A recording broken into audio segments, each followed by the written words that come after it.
Aurora. Ay, rush daw. Kanina sila Flap DC. Panang lahat yun, Lord, doon natin malalaman kung irarush ba nila or mag-go sila for a team fight. Okay, nagkakasalpukan din dito mga explainers natin. Glorious Master naman, nag-hardcard na. Tapos dediretso dito. Ginamit na nga doon Edward. yung ultimate na Joy. Shutdown against Edward. Pero si Dominic kanina sumibad na likod. Flap DC is down as well. Hinahabol si Kyle DC, walang buhay doon. Atras. Atras muna Tumama. sila, pero bigla nang dumating. Dito si Dominic Ay! Kyle. Bigla bumulaga. Pero lumalaban, Kyle DC napatay na rin. Dash away for Dominic 3v3. Kyle. At bilang dediretso. Wow! Napakaganda suntok para kay Ren. Wow, ulit. Sa taas ha, sa taas si Dominic Kayo Kite. na bahala kung titingin kayo sa maliit na camera o dito sa team fight na pwede mangyari anytime. Ayan na. Kasi si Edward napilitan naman, flicker out. Wala na Ay, ulti si 25 Kyle. beats na gamit na rin. Sa taas. Pero lukat na bottom lane. Para bottom Okay, lane shadow yata kill. gagawin at biglang bumulaga. Oh! Si Dominic Kite doon sa team fight. Yung pala yung plano nila. Pero nakita natin dito yung Joy na merong hard cut Tama. na quit.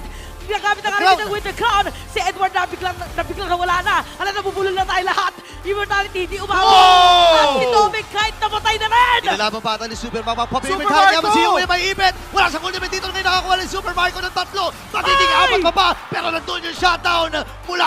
Ibang klase talaga ang ipinapamala sa mga kupunan na nakikita natin ngayon. Team Falcons. Minion. Hindi sila sumuko doon. Pero speaking of hindi pagsuko, hindi Pinadala talaga ulit. susuko si KTC. Ano yung burst na binibigay niya Netherrealm. ngayon ng Netherrealm. Sinama si Shadow Kill. Wow! 10 segundo para kay KTC. Tumama na rin yung Spirit Destruction.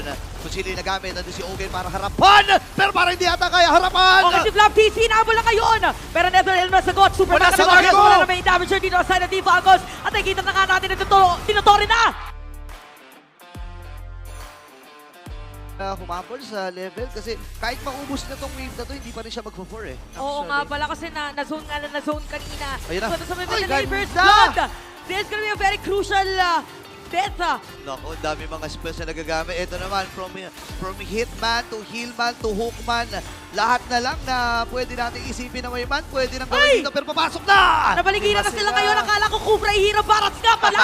I-sustain it talaga pero more support type naman. But anyway, ito na Ipit, yung ah. pagod natin. Namawala na agad Wala yung na Pirata pirata. Hour. Hindi. Nakapag last insanity. Pero magka-back away agad. Spear. Nakakuha dito ni Kyle TC yung pagong at si Ogwen naman ang naging kamali. Grabe naman, dumaan lang, pero lalaban na ata dito ang Falcons. Okay, Rene J bigla nakuha. Tapos ito na Sila swipe Ed. na naman ang sagot dito ng Aurora. Boom. Ngart-ngart dun sa may pader at si Kyle TC pa.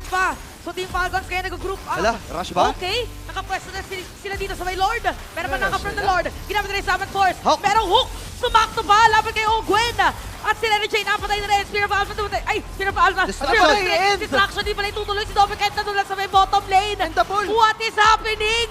Sa baba. Sinabi natin kanina kung meron pa backdoor. Sa baba. May dalang minion wave. Dito si Dominic